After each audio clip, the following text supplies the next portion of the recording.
This has been a very busy week for us. We're still working on that project in La Quinta. This is a cash cow. We got three. It's a triplex that could be expanded with a fourth unit. La Quinta is an area in the low desert where the right by Coachella and a number of other festivals, and the desert area has really gotten expanded over the last couple of years. During this last run-up, a lot of people have done a lot of renovating out there. They're just beautiful oasis properties out there, lots of golf courses. It's a real resort area. The downside of the low desert is it's a desert. It gets so hot in the summer times, 120-degree temperatures for extended periods of time, and so that's a deterrent for a lot of people that move out. But for people that can't afford the LA market and don't want to be in the Riverside market, for example, and don't want to be in the Riverside area, for example, they continue east to go into the desert areas, the desert locations. So really big opportunity there. That property is bringing in a lot of cash, does a lot of short-term rentals, and for festivals like Coachella that's coming up, you're going to make a killing there. So got a great price. Looks like we have an interested party. One of my buyers is coming in. We're buying it correctly. We're making money on the buy, because that's where you make the money. You only realize your profits on the sale. I'll say that over and over again. That's the way this business works. We had a new property that came to us, and it's very interesting. Sometimes you'll analyze a property and you'll think, wow, this is such a great deal, or this is such a great area, this is such a great property, and then you send it out and crickets. Nobody's interested in it. Nobody's jumping, asking questions about it. Nothing. I have an extensive buyers list. I specialize in working with buyers, and you know, some properties they just give you no action. This property we sent out in an area in Woodland Hills called Walnut Acres, and it's a major fixer, potential tear down. Depending on who goes in there and what they want to do with it and what their vision is, one person could literally say, I'm going to tear this down. Another person could try to renovate it, maybe add on to it. It's already a 4-bedroom, 2-bath, maybe add a bathroom, 2,400 square feet. Anyway, we sent it out. Decent deal, decent amount of spread, decent amount of meat on the bone, but the response was overwhelming. I'm getting constant calls. You just heard a call come in that was about, looked like it was one of my buyers probably asking me about this property. So long story short, we sent it out. A lot of interest. I got a lot of people going, taking a look at it, and we'll see what they say. We are also working on a lease space.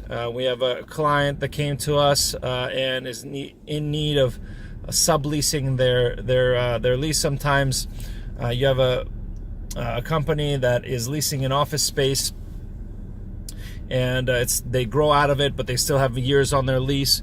They go into a new lease, they expand into that new lease, and they're going to have to carry both leases for a little bit until someone like us can go in and find them a sublessee that would be interested in subleasing that property, that office space, for the remainder of the term. So we're helping out on a situation like that. We're also looking for that lessee for a second office space that they're looking for, a creative space in and around the San Fernando Valley, open flow space that needs to be eclectic. I don't know, the trendy new workspaces are all open with cubicles and with fun areas and spaces, and it's kind of the new trend. You see a lot of that on the west side, Southern California, and Venice, Santa Monica. Google and Facebook are opening up big offices, this open expansion with slides inside, and anyway, very interesting. So looking for either along Ventura Boulevard, potentially North Hollywood would have those types of spaces. We keep a lookout, but we haven't been successful in finding that particular space just yet. If anyone knows of anything, please hit me up. Number of other properties we're working on. One in Highland Park. I posted a video last week. We finally got that under contract. Probably looking to renovate it. May bring on a partner. I'm going to send it out and see what the response is for it. See what my buyers and my partners are interested in, and if they want to renovate it. It's just a really nice cookie cutter that needs to be updated. Just 1970s everything, and nice view. Property's appreciated. Retiring people need to downsize. Kids are out of the house. Perfect situation. 60-day close, plenty of time to plan. So deciding what I'm going to do about that today. Lastly, I got two calls in the same day from sellers that have had fires in their property. One is pretty significant, and it's in the city of Buena Park. I had the seller contact me, and she's wondering whether she wants to go through the arduous process of renovating that, which should take over a year, was what her contractor is telling her, or if she should just take the insurance money, sell the remainder of the property, at a discount. Talking to her about that. I'd love to put that under contract.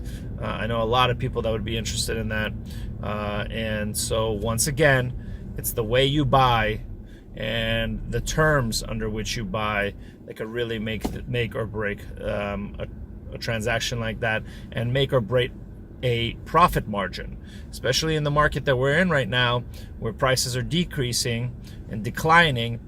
You have to be pretty careful on including a certain percentage market adjustment into your equations. So instead of normally, if you would take 17% off of the ARV minus repairs, some people take 20%. I'm more comfortable with 20, but those that have cost savings in their process, they'll go as high or as low as 15% reduction off the ARV. I like to stick with around 20%. And now, if I know that I'm taking on a project that's a long-term project like this, fire damage, you're probably going to need to adjust for the market conditions and the decrease in equity and value over the course of that year. So I'll include somewhere around a 3% adjustment. It may be low, it may be high. We don't know what the market's going to do, but it's good to have it just in there, and that hedges against your loss. Of course, you're dealing with competition. You still have to get that property where others may not be as smart. But I'm not willing to risk a loss where others will just compete to keep their contractors working. So I'm on the lovely 101 freeway. I've been trying to get off in about 1.7 miles, and that'll take me about 34 more minutes. So I'm going to sign off. This has been your weekly update. Remember, my name is Roman Shersher. I'm your #1 resource for buying properties online. Remember always, you don't make money when you sell a property. You realize your profit. You make money when you buy. Make sure you're buying right. Have a great week, everybody.